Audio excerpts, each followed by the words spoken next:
Hey everybody, it's Rico Suave, and today I want to talk to you guys about starting a fire. I want to talk about my Ferris rod.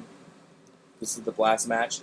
Now, I have many different Ferris rods. I have one through Gerber. I have some through. I have one through Bear Grylls. I have obviously the Blastmatch, and then I have a bunch of generic ones you can get into any kind of gun show, prepper convention, camping, outdoor store, Walmart. I mean, you name it, you can get just generic Ferris rods, which are great.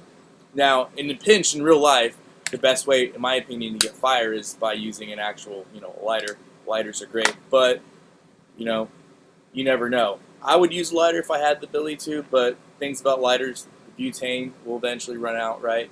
Eventually, it could crack, releasing the butane. The metal could be stripped so you can't produce a spark. So there are many reasons down the road that your lighters may not be so feasible. The magnesium with the Ferris rod, you can light that whether it's wet, windy, you have it. As long as you can get a spark on that magnesium, you can pretty much get a fire started wherever. So there are limitations to the lighters, but like I said, I think lighters are great. If you have the ability to, if you're even thinking about making a fire and you have a lighter, that's what I would go with first. But it's always good to have backups, right? So yes, I definitely have a lot of Ferris rods, but I'd rather be the guy that can be like, hey, give a fire starter to my friend who doesn't have one, friend or buddy, than to be the guy that needs a fire starter. So I'm going to talk about the Blastmatch. This is advertised as a single-handed operation sparkler. Now, that's true, but we'll go into the pros and cons of it here in a second, but this is what I've been using as of recently. This is what I have in my pack. So this is what I'm personally carrying as of right now. But that's the cool thing about, about gear. You review them, you use them, and then when you find something else better down the road, you can trade out or you can keep it. So for me, this is what I'm personally carrying in my go bag as of right now. So I'm going to show you guys a quick demonstration, and then we'll talk about fire for a second. Stay with me. Hey, welcome back. So I went to my bag and I got my Blastmatch. Now, what I like about it, like I said, it is considered a single operation. What you're going to do is as you can see right here, you're going to press this, and then you're just going to, this is going to be pushed against a hard surface and it's going to produce sparks. Now, what I like about this, what I like about the Blastmatch is if you look at the rod here, it's pretty thick. It has a lot on it, and it's really easy to use. This technically is a one-handed operation, and I do like the fact that it produces a lot of sparks. So we're going to go outside, we're going to start a fire with it right quick, and we're going to see how it performs. Stay with me. Alright, so here we are, and we got our Blastmatch. Now, I really like it because, as you can see, it's very small, about the size of my middle finger lengthwise. So it's really easy to manipulate, and it's a really small piece of gear. So what we got here is some tinder, which I'm using Jarlint. Works great. So here we go. I'm going to put the Jarlint right there. One-handed manipulation, as I said before. So here we go. I'm going to hold on to the rod right here with this little button, and we're just going to apply some pressure, get a spark. That easy. So as you can see, this thing works great. Let's go ahead and get this fire out.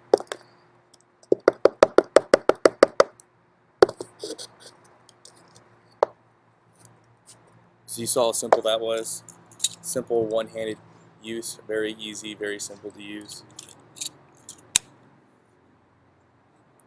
This is great.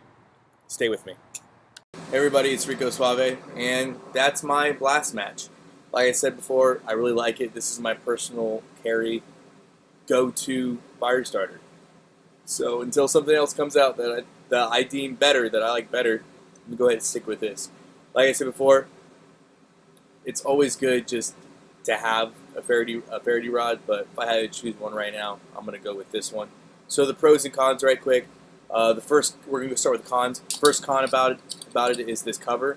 This cover is very flimsy. It does not seem very durable at all, so we'll see how long it lasts. I'm pretty good with my gear, so as soon as I take it out, start the fire, I put it right back. But this top is very flimsy, and I don't have a whole lot of faith in it.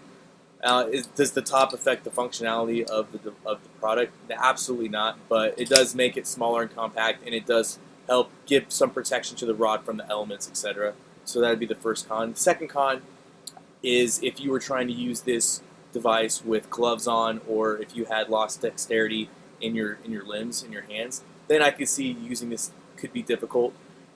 I mean, if you're starting a fire, you're probably starting. One of the reasons you could be starting is because you are cold. So there is some dexterity that's required. It's not that difficult. I mean, you push the button down and you apply pressure, which isn't too difficult to do. But I can see using this with gloves or lost dexterity in your hands. I could see it being quite difficult. But that goes for any ferrous rod that you're trying to use. All ferrous rods are going to require some kind of dexterity. So those would be the two cons. Now the pros I like about it, like I said before, it's a very small device, not very big at all. Small and compact. I also like the fact the rod itself. You're going to get a lot of uses out of this rod. You're going to get many uses for years to come.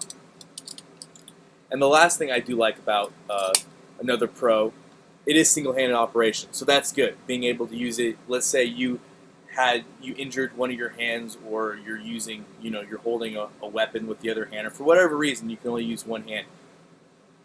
You can do it with this, no problem. Most ferrity rods require two hands. You only need one-handed operation, which is great. The last thing I do like about it is how many sparks it can produce. As you saw earlier, this thing can rain down the sparks.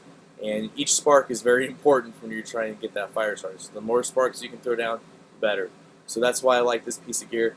So I think it's great. Now some considerations for when you're starting a fire. Remember, make sure you get that tinder. Make sure you get something that easily lights. And then from there, slowly build on. If you think you're going to get tinder started, put a few twigs on it and then put a log on it, you're sadly mistaken. So make sure you go up in increments of as far as your fuel goes. So from small to big over course of steps.